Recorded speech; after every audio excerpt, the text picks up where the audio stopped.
massive numbers of zombies moving very quickly, as you can see on the screen there. And so for a game, that's really where we want to be looking. Whereas the book, it's very slow zombies, as you know. So we've chosen to stick more to the movie universe, but what we loved so much about the book is the way it tells the story. You get a picture of this entire war, this period in history, through the eyes of many different people all around it. So we've gone for a similar thing with the game. I love that. Yeah. So we have, in the release, the initial release, we have 3 episodes, and each episode deals with a different group of survivors. So there's 12 characters in total in the game. That's fantastic. All playable.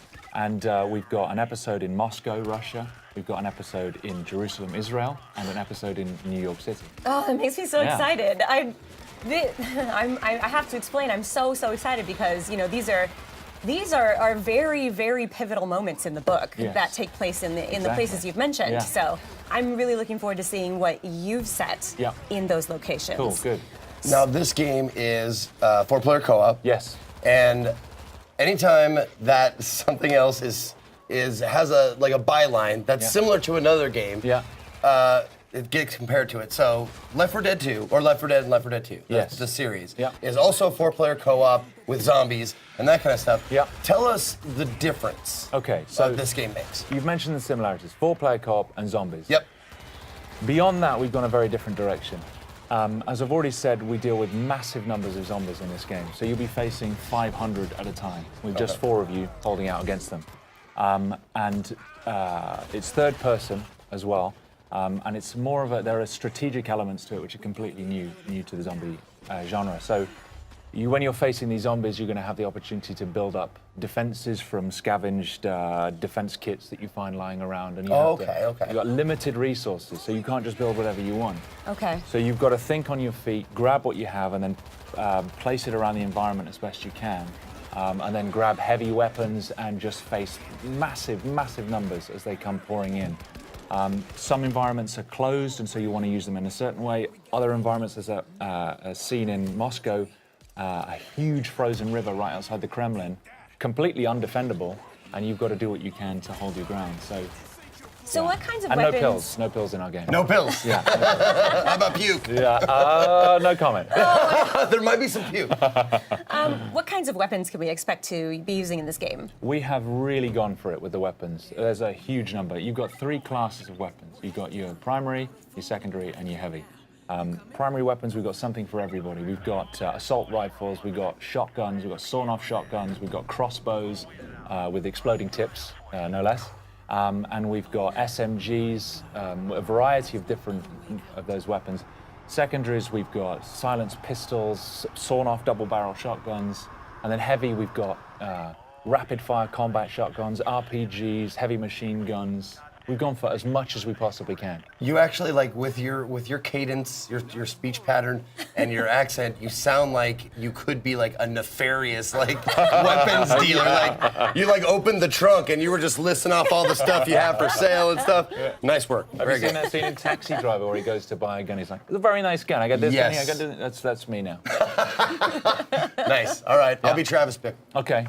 That's scary, but okay, let's do it. All right. So the hordes of zombies in this game, I think it's very, very unique because, like in the movie, they're going to just be constantly running over each other, and that means that they could be piling on top of each other and then running over the pile. So they'd be able to maybe possibly reach you on the second floor, where you think you're perfectly safe. Oh yeah.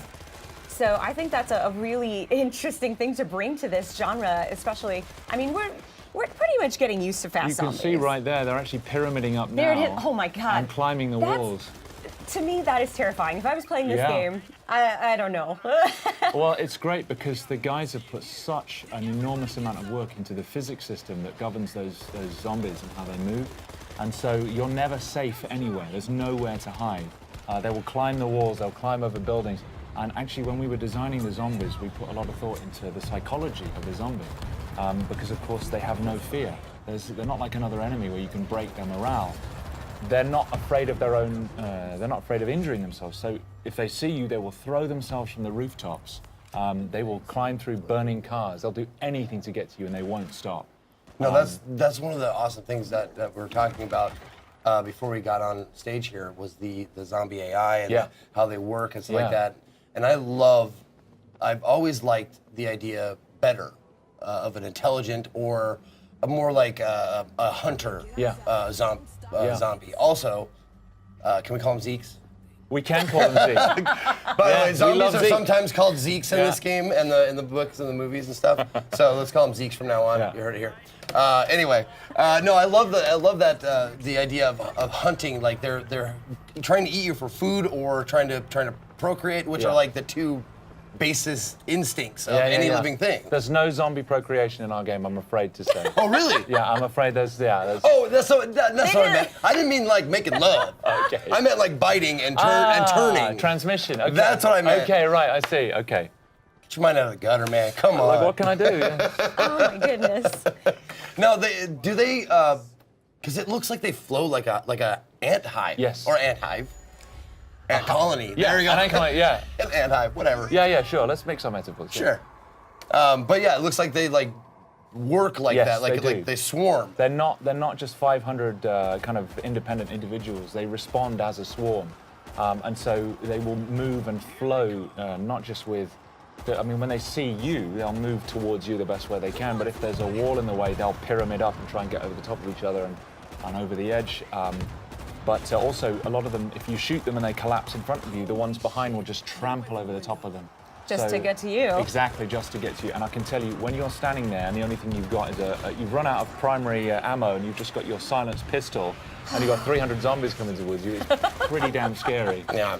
Well, that's going to be me, obviously, because I've never been very accurate. I've always been a spray and pray kind of guy. Yeah. But thankfully, you said there's a myriad of weapon choices, so yes. I can be the heavy guy. Yes, you can. Like, not just the heavy guy, but there's we've got character development, so you've got progression. I mean, as you build up experience, you can develop your character. You specialize in a class. You have a skill tree. You've got weapon progression as well, so you're customizing your weapons and building up on that.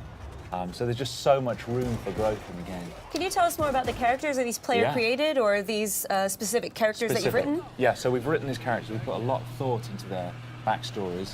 What I like so much about the book is there's a lot of normal people who survived in the war because of characteristics they already had. We've gone down the same route. So in the New York episode that we're demoing, you've got Arnetta Larkin, who she's a woman. She's doing cable rigging for a power company. And she's just trying to get home to her kids to see if they're still alive. We've got Tashawn Collins, who is